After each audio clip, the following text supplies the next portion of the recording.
पंकज जी कोटा से। राधे राधे राधे महाराज जी।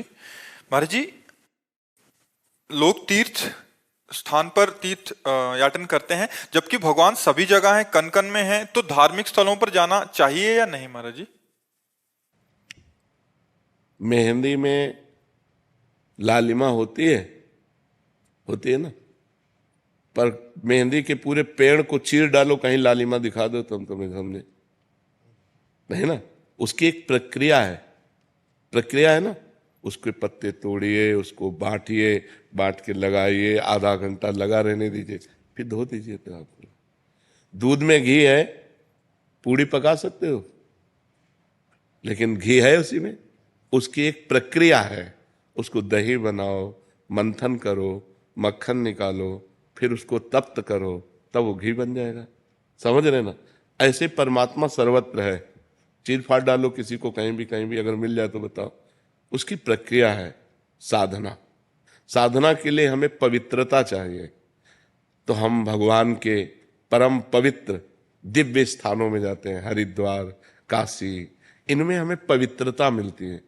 जब हमारा हृदय पवित्र होता है तो हमारे अच्छे भाव होते हैं, तो वो भाव भगवान को समर्पित हो जाते हैं और हमें भगवान का अनुभव हो जाता है। जब हमारा भाव बन जाए ना, तो हम कुत्ते से भी भगवान प्रकट कर सकते हैं।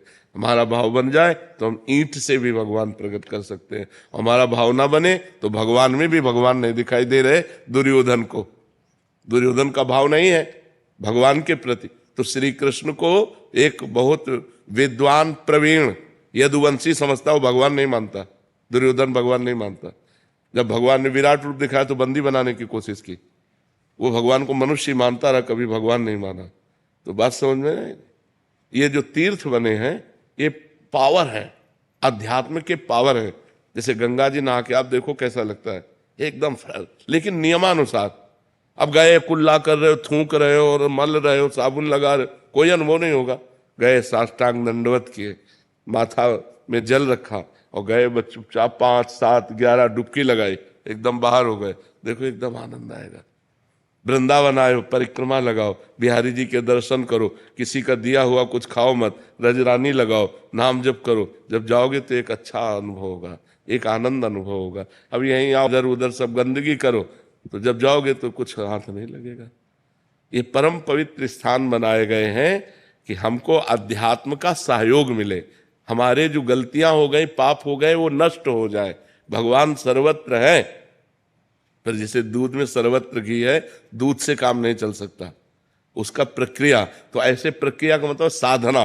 तो साधना का प्रारंभ करने के लिए हमें जो पवित्रता चाहिए, वो गंगा है, काशी है, जो बड़े बड़े तीर्थ है, इनमें इसीलिए जाया जाता है कि हम गृहस्थ हैं, हमसे कोई ना कोई पाप बन जाते हैं। तो इन तीर्थों में जाने से हमारे पाप नष्ट होते हैं, हमारे पुण्य बनते हैं, हमारा हृदय पवित्र होता है। अवश्य जाना चाहिए, पर जिस पद्धति से रहना, उसी पद्धति से रहना। हर तीर्थ में एक दिन उपवास करना चाहिए। अगर 3 दिन वास करे तो एक दिन उपवास करना चाहिए, दूसरे दिन फलाहार करना चाहिए, तीसरे दिन अन्नाहार करना चाहिए। एक दिन तो प्योर पूरा ऐसे जल पे रहना चाहिए, या ऐसे कष्ट सहना चाहिए तीर्थों में जाकर। एक दिन उपवास करो, वृंदावन की परिक्रमा करो, बिहारी जी के दर्शन करो, यमुना स्नान करो, यमुना जी के पास बैठकर नाम कीर्तन करो, नाम जप करो, ये कमाओ। जो तीर्थ स्थानों में परम पवित्र भाव कमाए जाते हैं वो एक, लेकिन बड़ा विचित्र है। यमुना किनारे भी बैठकर गंदी बात करेंगे, यमुना किनारे भी बैठकर गंदी क्रियाएं करेंगे, इधर उधर सब गंदी बातें करेंगे, तो धाम का फिर लाभ कहाँ मिल पाएगा। तो समझ पाते हो, जरूर जाना चाहिए। और महाराज जी, जैसे इतने बड़े बड़े तीर्थ स्थल है, कभी कभी वहाँ पे अनहोनी हो जाती है, इंसान भगवान को पाने जा रहा है। आप हमारी बात सुनो। अनंत जन्मों से भटका हुआ जीव, शरीर तो छूटना ही है, राइट टाइम है शरीर का। और अगर वो हरिद्वार में शरीर छोड़ता है, वो वृंदावन में शरीर छोड़ता है, काशी में छोड़ता है, तो उसे भगवान की प्राप्ति हो जाएगी। कितना बढ़िया लाभ मिला। शरीर तो छूटना ही था, लेकिन शरीर ऐसी जगह छूटा कि भगवान की प्राप्ति हो गई। तो इसमें लाभ हुई कि हानि हुई? लाभ। हाँ, तो हमें नेगेटिव नहीं सोचना, हमें पॉजिटिव सोचना है। काशी है, वृंदावन धाम है, हरिद्वार है, गंगा का तट है, यमुना का तट है, इनके किनारे प्राण निकलते हैं तो जीव की उत्तम गति होती है। प्राण तो निकलने थे, लेकिन यहां निकले, ये उत्तम गति हुई। जैसे आपके 100 रुपया जेब से बिहारी जी के सामने कट गए तो निश्चित मान लो करोड़ों का नुकसान होना था। आप वृंदावन आए तो धाम की कृपा से मात्र 100 रुपये में वो कार्यक्रम हो गया तुम्हारा। अब अगर तुम पॉजिटिव नहीं सोचते तो निगेटिव सोचकर चलोगे, तुम आए ना तो तुम्हारा मंगल हो गया। करोड़ों का नुकसान भगवान ने 100 रुपये में निपटा दिया। या ठोकर लगी, थोड़ी चोट लग गई, बहुत बड़ी हानि थोड़ी सी चोट में निपटा दी, उसे हम निगेटिव क्यों सोचे, उसे हम पॉजिटिव सोचे। जो सत्य है, जो सत्य है, ये परम सत्य है, कोई बहानेबाजी नहीं, ये परम सत्य है। एक दो मित्र थे, एक जब सयाने हुए तो शराब पीने लगे, गंदे आचरण करने लगे, वैश्यागमन, जुआ खेलना, शराब पीना, ऐसे सब। और एक था रोज गंगा नहाने जाना, भजन करना, शास्त्रों का स्वाध्याय करना। तो बहुत दिनों के बाद दोनों मित्र मिले, दूर से देखा वो गंगा नहाने वाला आ रहा है और उसने देखा कि वो हमारा मित्र जो भटक गया गंदे आचरणों में वो आ रहा है।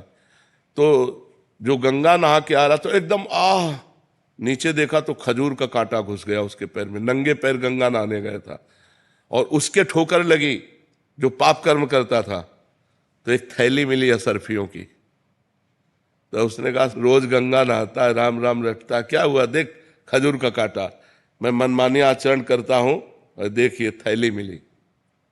उसको लगा यार कि हम इतना संयम नियम से चल रहे हैं, हमें खजूर का कांटा इतना बड़ा होता है, इसलिए आज से मैं गंगा नहीं नहाऊंगा, भगवान का भजन नहीं करूंगा। तो जब किसी को संशय हो जाता है तो भगवान धर्मात्मा पुरुष का संशय निवृत्त करने के लिए कोई न कोई रूप धारण करते हैं, चाहे वो ग्रंथ रूप मिल जाए या कोई संत मिल जाए। तो भगवान एक संत के रूप में आए और कहा बेटा तुम्हारे कांटा लग गया क्या, लाओ मैं निकाल दूं, तुम भगवान का भजन करते हो इसलिए तुम धन्य हो। तो उनका अब ये सब बातें हमको मत बताओ कि धन्य हो, धन्य वो है। तब उनका बेटा तुम्हें उसे पूर्व जन्म की बातें याद नहीं है, तुम्हारा पूर्व जन्म में इस समय तुम्हें सूली की सजा मिलनी थी, खजूर के कांटे से इसलिए निकल गई कि तुम गंगा नहाते हो, नाम जप करते हो, और इसे चक्रवर्ती सम्राट होना था। और ये अपने पाप कर्म करके बस ये आखिरी थैली है, ये जहां भोग लेगा तो इसको दुर्गति प्राप्त होगी और तुम्हारा ये कांटा ही आखिरी है, और ये जहां हटा, इसकी पीड़ा हटी तो तुम आगे परम धाम को परम लाभ प्राप्त करोगे। तो कभी कभी वर्तमान की घटनाओं में हम लोग भगवान पर अश्रद्धा कर लेते हैं, पॉजिटिव बात हम सोचे, नहीं तो हमें भगवान की इस मंगल में विधान में अश्रद्धा हो जाएगी, नहीं हो जाएगी।